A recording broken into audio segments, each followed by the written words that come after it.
Summer 2024 in Paris. The pressure is on. The Olympic and Paralympic Games are set to start on July 26th. The French capital is buzzing with an unusual amount of stress and excitement. Bright red bleachers have been mounted on 200-year-old bridges over the Seine, and pop-up restaurants are being airlifted into contemporary art museums. But everybody knows one thing. The amount of stress being experienced here is nothing compared to the experience of Olympic athletes getting ready to take on the historical competition. Some of them are public figures, but some of them are young prodigies, as 1/3 of French athletes who are going to compete are still students. The Paris Olympics will make and break careers, and those careers have been hard-earned. Behind the ceremonial, the spectacle, and the splendor, this moment in time is also a point where individual lives, those of people who sacrificed so much for their sport, are potentially about to be altered forever.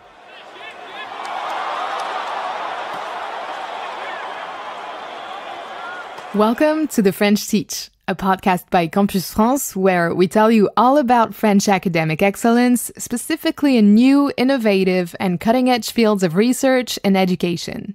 We bring to you interviews with scholars, students, alumni, entrepreneurs, researchers, and all of the voices of those who might help you orient yourself in your career and academic choices.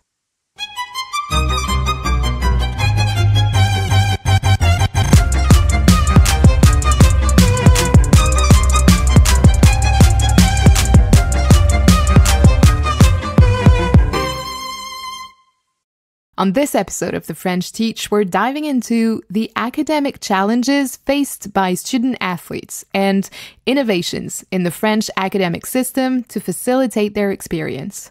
This is a fairly new conversation in France, but some say it all started in 2019 when one Olympic champion decided to speak up. I started my career and grew up in Marcheprime on the Arcachon Basin near Bordeaux. This is French judoka, Olympic champion, and double European champion Émilie Andéol.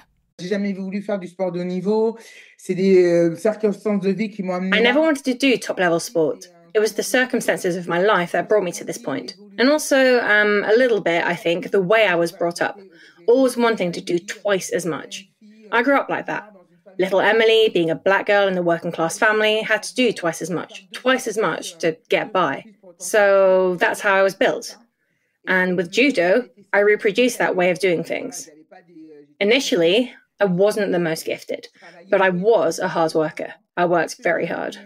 So I did my results in junior, and at that time, some people detected me and said to me, "Emily, would you like to take part in one of the best international tournaments in France?" I said yes. I was getting close to the podium, and then they told me, go international for the summer. And in fact, I went there and I made the podium every time. Then they told me, you've been accepted at the INSEP. L'INSEP is the main Olympic and Paralympic training center for international athletes in France. Being selected in this prestigious institution is the main goal for young athletes wanting to go the professional route. When she was offered to join, Émilie was 17, and this was the year she was taking her baccalauréat, the high school final exams in France. And then my lifelong coach, my club coach, said to me, "Emily, you can't turn down the INSEP. It's where all the champions want to be. I have to admit, you don't dream of being a top-level sportswoman. But you can't turn it down. We give it a go, you do a year, and if it doesn't go well, if you want to go back, you go back." And in fact, instead of doing a year, I did 12 years.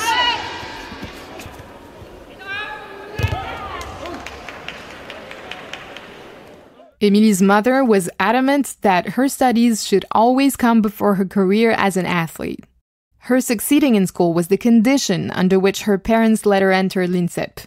The hardworking young woman who originally wanted to become a chemist became determined to excel in both areas, and she knew l'INSEP had partnerships with certain schools and universities. Paris Dauphine started a new partnership with INSEP. It was brand new, so I was part of that very first session. We had schedule arrangements, we had one day of face-to-face training at Paris Dauphine, And then everything else was done remotely. So you had to be fairly regular at home, but that suited me just fine. These partnerships, or conventions, signed between l'INSEP and higher education institutions are vital for student athletes. They allow for customized schedules, which include remote learning and flexibility with exams and internships. Thanks to these adjustments, Émilie was able, for example, to divide her mandatory 5-week internship into several blocks of time and to get an extension on her finals. As years went by, this allowed her to stay focused on her academic endeavors and on her career as an athlete. Finally, on August 12, 2016, in Rio, she became an Olympic champion. This happened to the general surprise, as despite her hard work, she'd stayed under the radar up until then. It was the apotheosis because I didn't have that dream at all in the beginning. What's more, given the label that had been put on me, that I was never destined to do that and all that, and at one point, I did it. And when I managed to do it, I thought, wow, that's great. But it's true that all of a sudden, I went from the shadows into the light. And there were quite a few complications for me, both internally and physically. Because you have to know that when I became an Olympic champion, I already had problems with osteoarthritis in one knee. I had pain in one knee, and after the games, I had pain in both knees. So I didn't really know which foot to walk on. Right after her victory, Émilie Andéol was diagnosed with osteoarthritis. She had to let go of pursuing further Olympic achievements and a career in sports altogether. For 3 years, she couldn't find a job despite her prestigious titles and academic credentials. Finally, in 2019, she reached a point where the injustice was so blatant that she decided to speak up in one of France's main daily newspapers. The article was titled, "Sometimes I regret becoming an Olympic champion." For me, it was important to say what I was going through, because at that time, I was ashamed that I hadn't found a job in all those years, from 2017 to 2019. I was ashamed, and I hid it. Everyone used to say to me, well, being an Olympic champion changes your life. I'd say, yes, it changed my life, it's great. But in reality, it was an ordeal. I couldn't sleep at night. It was hard mentally, psychologically, and physically. And I thought I was the only one going through it.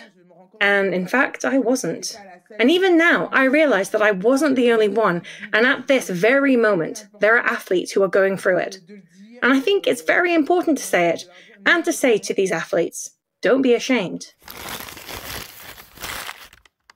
Émilie Andéol's courageous decision to speak up had ripple effects. Ever since I started talking, people have been telling me you were the first to unblock the situation. More and more schemes are being set up. I know that at INSEP, there's a training course being set up to support athletes with HEC, Sciences Po, the Ministry of Sports, the ANS. In my case, it took me a long time to make my career change. It started in 2020, when I had the opportunity to work in the foundation where I still am today. I work in a foundation called the Ippon Foundation, which fights against the digital divide. And now, a year on, I can really say, yeah, I know who I am. I know where I want to go. And that feels good. I know I'm Émilie Andéol, Olympic champion. But I know it's not just that. I'm Émilie Andéol, director of the Ippon Foundation, director of CSR, who also has a feminist side, who now wants to speak out on all subjects, for example, sport, the place of women in sport, mental health. For me, that's really important. Mental health and retraining. All these subjects are important to me, and I want to take them to the highest level to help other people. You're listening to The French Teach, a podcast by Campus France. The well-being of athletes is, in many places, a brand new conversation. The question of their mental health is being considered more and more, and institutions worldwide are trying to find new ways to ensure highly competitive environments don't become toxic or abusive. Part of this conversation is to help young athletes build security in their future. An athletic career, if it happens, doesn't last an entire lifetime. In the past, young people have been encouraged to give everything up in order to focus on sports. But a new generation of athletes is bringing change. Je m'appelle Sarah Boudaoud, j'ai 27 ans, je suis responsable des projets institutionnels. My name is Sarah Boudaoud.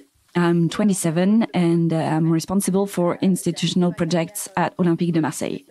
And I'm also a former professional footballer. So I gave up my career as a professional footballer 2 years ago to devote myself fully to my new career in the world of sports, but behind the desk this time. In terms of my academic career, I was lucky enough to get into Sciences Po Paris after my baccalaureate.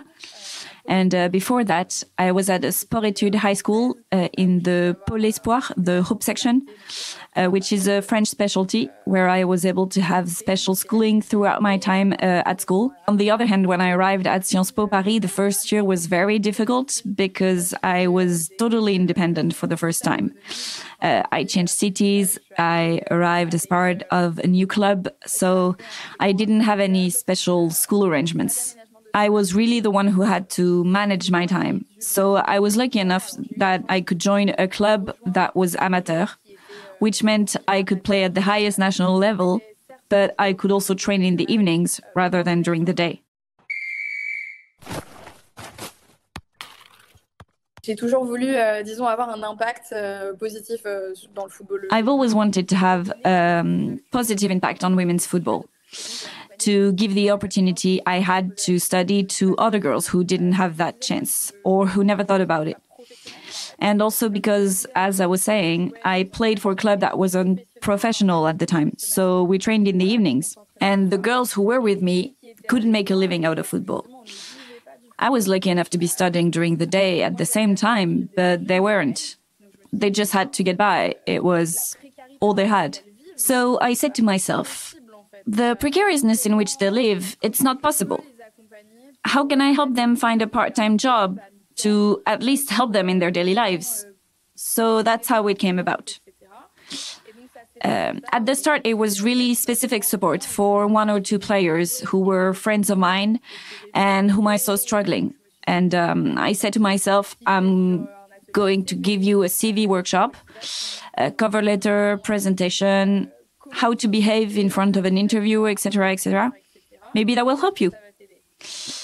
We did it with one or two girls, and it was the start of something.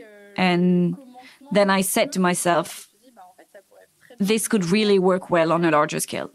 After this first experience, Sarah Boudaoud decided to co-found an association called La Passe D, which helps young girls and women in football, specifically those with underprivileged backgrounds, to prepare for alternatives to their career as professional football players.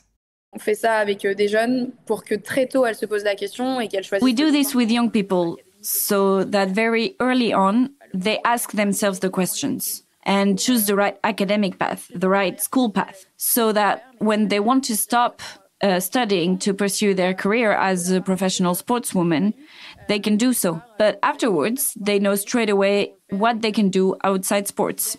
That is something that I've personally missed out on. And it's the advice I'd like to be able to give. We do this with 10 or 15 girls every year. It's interesting to see how it helped change people's attitudes. We've got girls who wanted to give up after the high school diploma who, in the end, are going to attend courses that will enable them to become nutritionists, journalists, or sports journalists. It opens up possibilities. It opens up the field of possibilities for these young girls who, for most of them, hadn't even thought about having a career on the side. What they easily see is the coaching profession, the sports staff, because that's the people who are with them on a daily basis. The medical staff, perhaps, but they don't want to go into medicine because they say to themselves, it's too heavy, too difficult, too hard in terms of time and work compared to a sporting career. But on the other hand, they didn't see everything that was involved. And now they do. While training relentlessly and leading a successful career as a football player, which ultimately led her to l'Olympique Marseille, one of the biggest football clubs in France and historically the main opponent to the famous Paris Saint-Germain club, Sarah Boudaoud was also making sure to keep her own options open. During her experience at Sciences Po Paris, also known as the Paris Institute of Political Studies, a prestigious multidisciplinary institute, Sarah had the opportunity to spend some time in the United States, which gave her a whole new perspective on being a student athlete. Et donc pendant ces années à Sciences Po, j'ai eu la chance de faire une année d'échange, ma 3e année de licence. And so during these years at Sciences Po, I was lucky enough to do an exchange year, my 3rd year of undergraduate studies at the University of Florida, where I was able to both play football for the Gators and take classes as an exchange student. I think the fact that I went to the United States gave me a different view of things. And what I found fabulous was that everyone plays sports. Everyone plays sports, and the sportsmen are seen as the heroes of the college. But if you like, they're the most popular people at the college. I'm not saying that this is a good thing, but what I'm saying is that in France, for a long time, it was almost the opposite, because there were very few sportsmen and women in universities. Today, it's more popular. I've seen it in job interviews and things like that. We are starting to highlight the fact that sports people have developed soft skills. Team spirit, staying focused on objectives, competitive spirits, autonomy, time management, so on. All these soft skills are starting to be taken into account. And they're highly valued in job interviews and by large companies because they are starting to look for a diversity of profiles, people who can bring additional energy to their teams. You're listening to The French Teach, a podcast by Campus France. In recent years, many higher education institutions have created programs specifically tailored for student athletes or athletes wanting to make a career change. A most recent example of this is a new partnership between l'INSEP, Sciences Po, a major engineering school named Centrale Supélec, and a major business school named l'ESSEC. This new bachelor in high studies for athletes will last 3 years, be taught 80% remotely, and offer a well-rounded curriculum in economics, data analysis, and humanities to high-level athletes. Several of the top French business schools like HEC and EM Lyon have also created their own programs.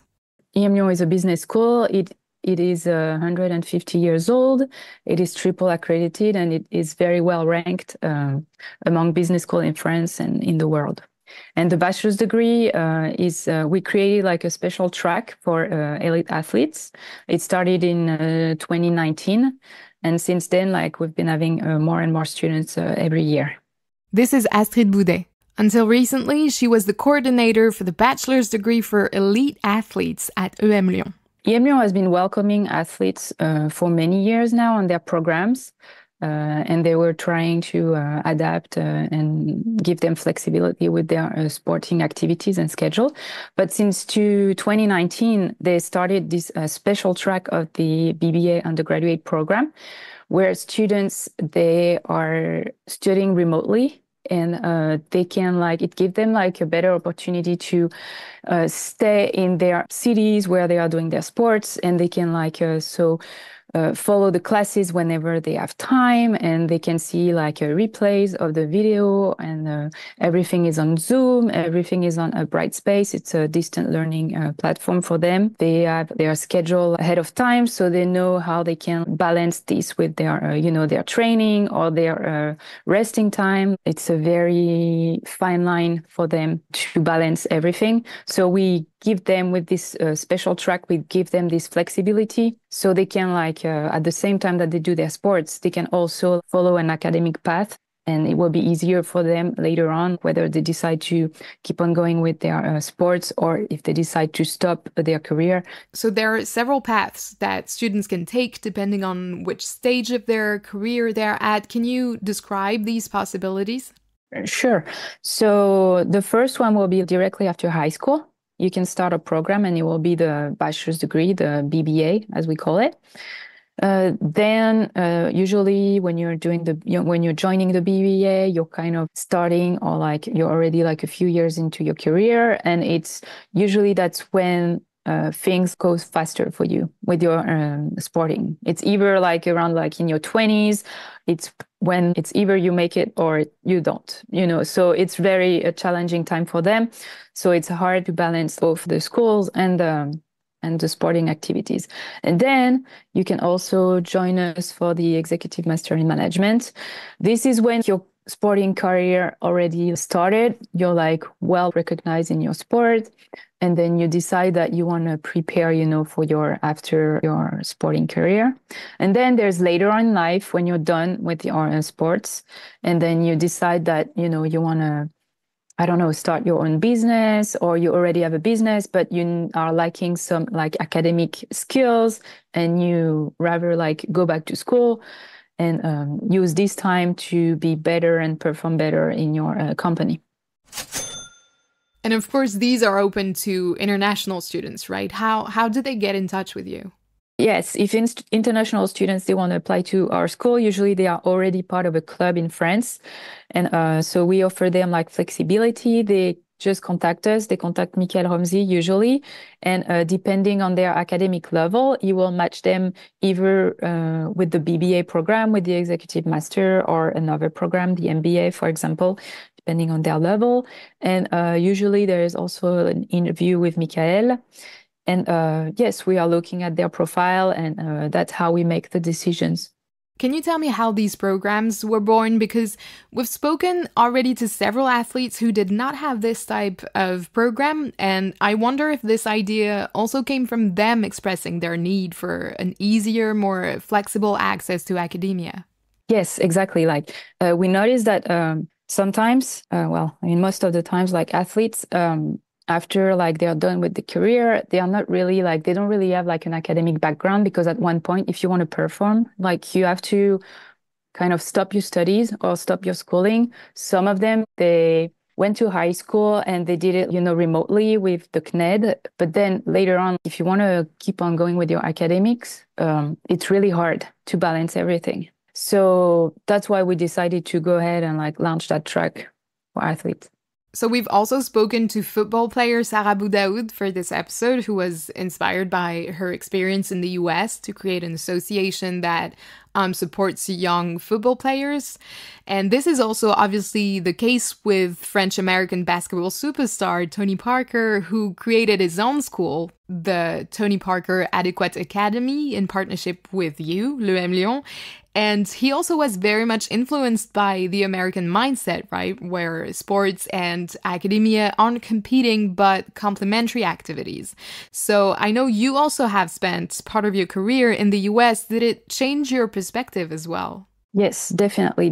Like in France, sports is seen as more like an entertainment, kind of something that you do in your spare time. Or we divide in France kind of like brain and body. You cannot be good at both, So we are trying to combine those two things with the program and say that, okay, you're an athlete and you want to perform in your sports, but you're also like very good with academics and studies. And maybe you also have another like professional project for later in life. And you can definitely do that. Would you say there's a global movement in French higher education to better welcome elite athletes? Yes, I think it's definitely changing for the past few years. Sports, and also because we had a lot of like French athletes that are like famous abroad, like you mentioned Tony Parker earlier, and there is a lot more coming every year. And also because of the Olympics being hosted in Paris this year, it's definitely like highlighting the weight of sports in our culture and how it can bring so much more than just entertainment. Through sports, athletes, they develop so many soft skills and so much faster than regular students. I used to work with regular students on the BBA, and then after that, I worked with athletes. And for like the same age, you can see they are so much more mature, and that they have like so many soft skills already that they've developed, and those soft skills will be really good for them, later on in life, like in their professional life. So yeah, definitely, it's something that is part of a general commitment from us and from other schools and also from the government, I think, to put sports in the spotlight more and more, to find maybe like a better balance between the academics and sports on a daily basis. Yes, definitely. So what are those soft skills that athletes develop that help them thrive in other careers? Well, of course, they know how to work like team players. They are team players, most of them, a lot. They also know how to manage their stress, because they are under a lot of pressure.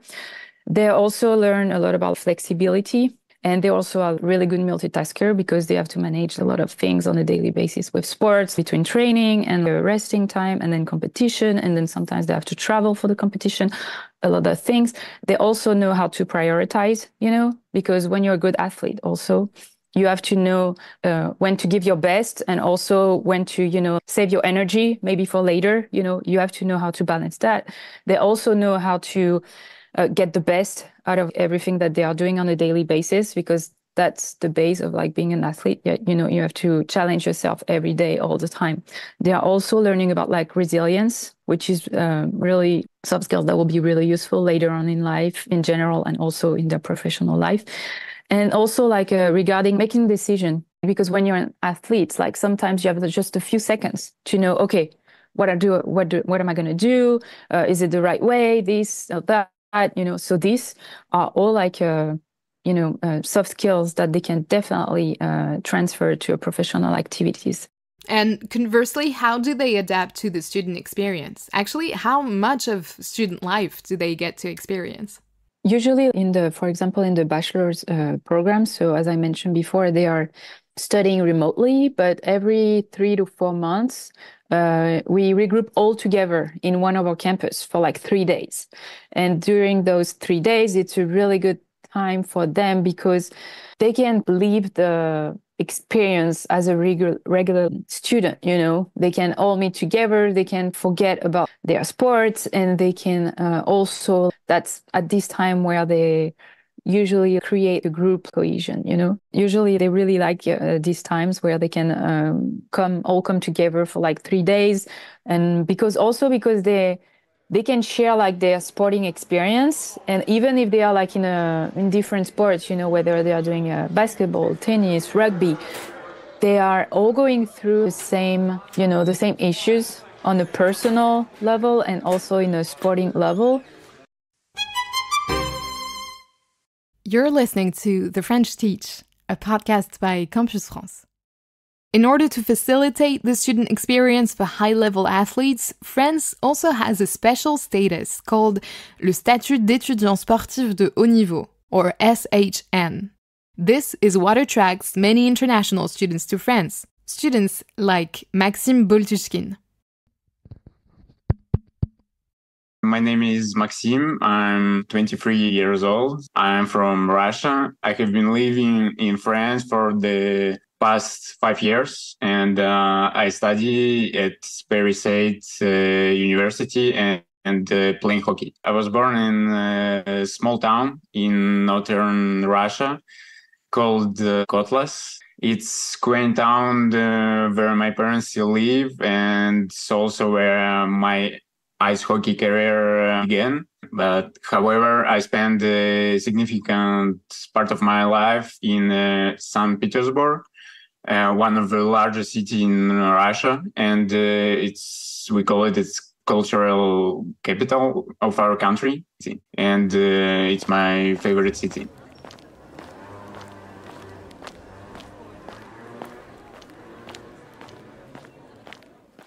How common is it to play ice hockey in Russia? In Russia, hockey, I think it's sport number one in country. When I started playing as a child, I didn't initially consider a professional hockey career.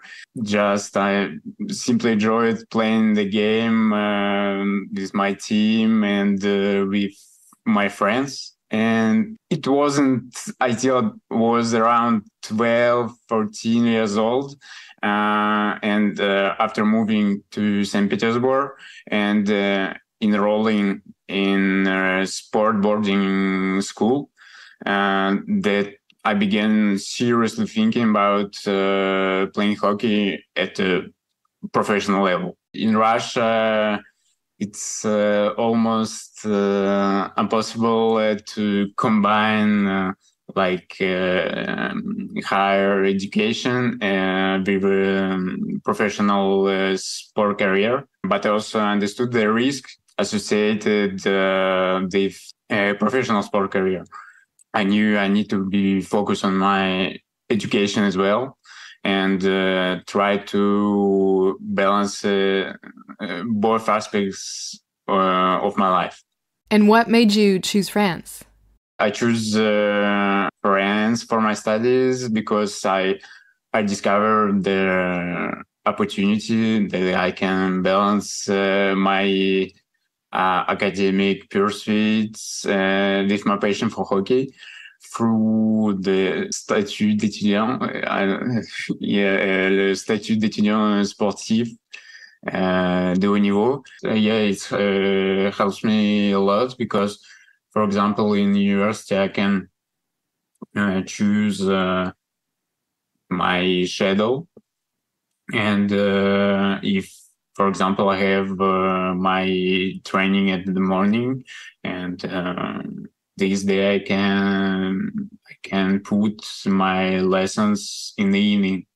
So it helps me a lot for my planning, and like this, you can balance it every day. Like if next day you have training in the evening, you can start your studying like in the morning, and it's very, very a good system.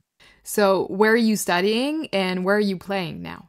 I'm currently studying at Paris State University, and I'm enrolled in the Applied Foreign Languages program, where I study 3 languages. It's English, Russian, and French. And additionally, I will also be studying subjects such as management, law, and commerce in the future. And for the club, I'm playing for Comète de Meudon. It's a hockey club, and my experience with this club has been excellent.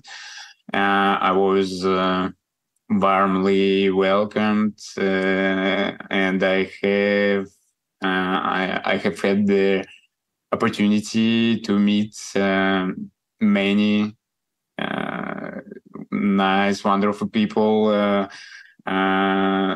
For example, such as our club president, Dominique Hervé, whom I affectionately refer to as my French dad, because he helped me so much in the beginning.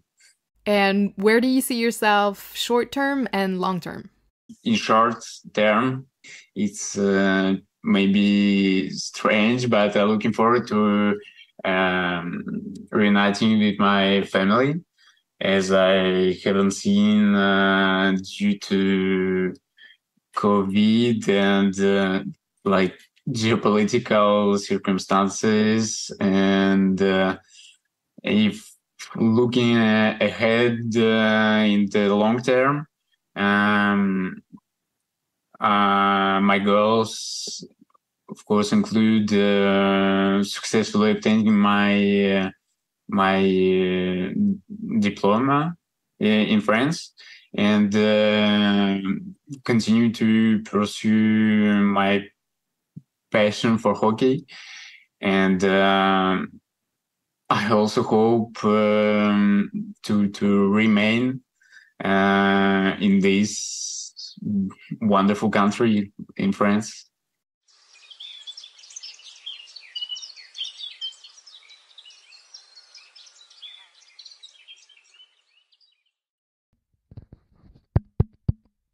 I'm Hugh Fabrice Zango. Now I'm a doctor in electrical engineering and international athlete representing Burkina Faso.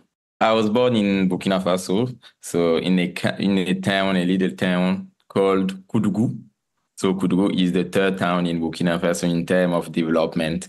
And I grew up at Ouagadougou in the capital with my family. And how did your sports career start? In Burkina Faso, it's not easy to become a sportman because we don't have structure, we don't have infrastructure that could detect the talent and help them to grow, you know. So it's a little bit hard. So for me, it was I would say it was in a competition with all college and high school in Burkina Faso, and someone saw me there, and he think that I was a little bit talented, so he wanted me to start doing trainings with him and try to improve my performance. So it started like it was a big hazard, I'd say it. It's possible to say it in English. I'm not sure. Yeah, by chance. Yeah. Yeah, it was by chance, that I met this guy, and it was in 2011. I was 1 year before my baccalaureate degree. After my baccalaureate, I decided to go for electrical engineering because this was really what I wanted to do.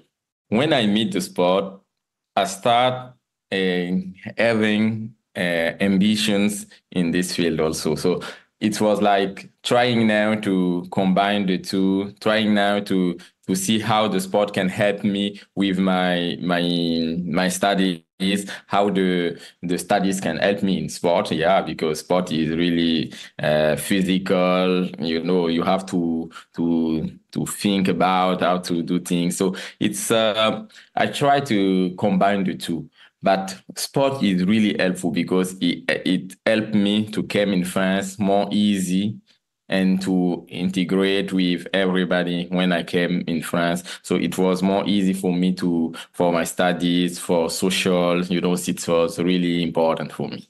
How did you choose where to apply in terms of clubs and universities?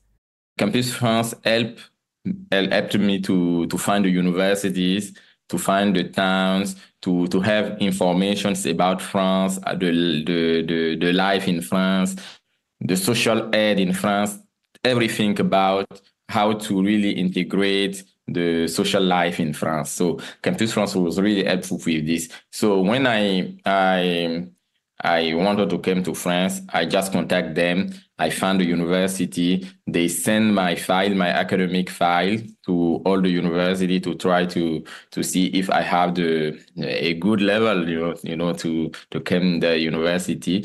I was really fortunate because I got many university. I came in the north of France, in Pas-de-Calais. It was in Artois University, and there were a club also, Artois Athletics Clubs. Then I started training there. And when I came in Artois, it was really like everybody was waiting for me. So it was really, it was like I was in my family, you know.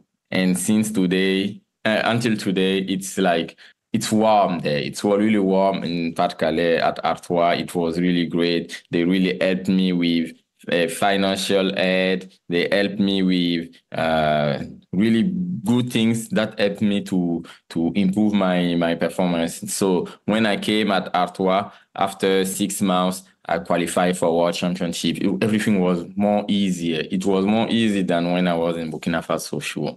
So let's see, you're now the reigning world triple jump champion and record holder, a national star in Burkina Faso since you won the country's first medal in triple jump in the Olympics. And you also have a PhD in electrical engineering. And you're 31. So I guess my question is, how?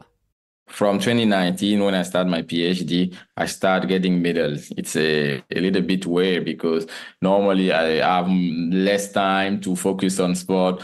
What was really helpful is that my university and the company for which I was working, where they love sport, The guys love sport, so they really they gave me advantage on my schedule, and I try to better organize myself. When I was in the laboratory, I work from 9 to 2 p.m., from 9 a.m. to 2 p.m., and it's enough for me.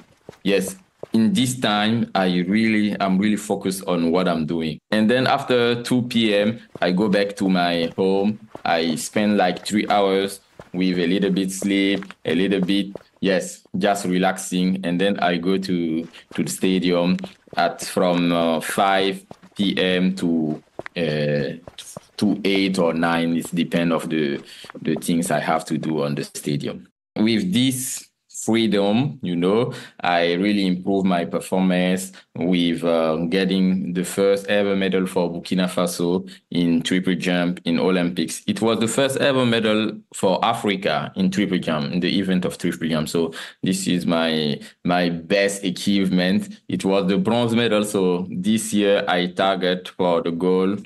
So this is my goal for this 2024 Olympic Games. And then I'm the current world champion in triple jump. So from 2021 at Tokyo, and now I try to improve. I go from bronze to silver in 2022, and then to the gold in 2023. So I will try to maintain the gold for the Olympics game.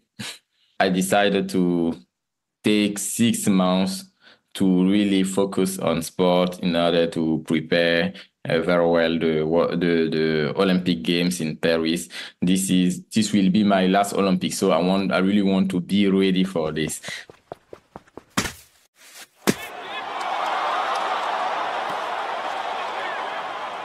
Just out of curiosity, I asked Maxime Boltushkin and Hugues Fabrice Zango if they encountered any culture shocks coming to France. And both of them seem to have gone through very formative experiences regarding cheese. This is Hugues Fabrice telling me he had never eaten cheese before coming to France, and he had to literally Google how to eat it and how to cook it. I'm very happy to report he is now fully adjusted to the situation, which doesn't seem to be the case for Maxime. I was also surprised by the French love to cheese. It was a big shock for me because we don't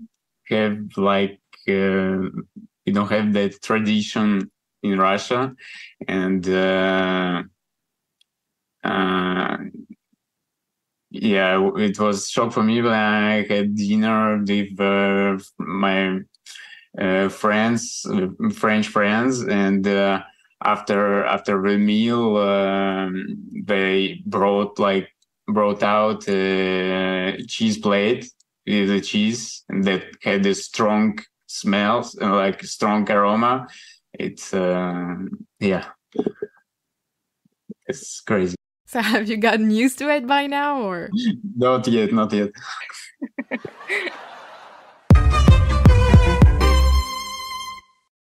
The French Teach is a podcast brought to you by Campus France. A big thank you to our guests on this episode, Émilie Andéol, Sarah Boudaoud, Astrid Boudet, Maxime Boltushkin, and Hugues Fabrice Zango for kindly taking the time to answer our questions. If you're an international student and would like to know more on studying in France, you can find all the information you need on campusfrance.org. That's campus, France, in one word, .org. And just so you know, other episodes of The French Teach are available wherever you get your podcasts.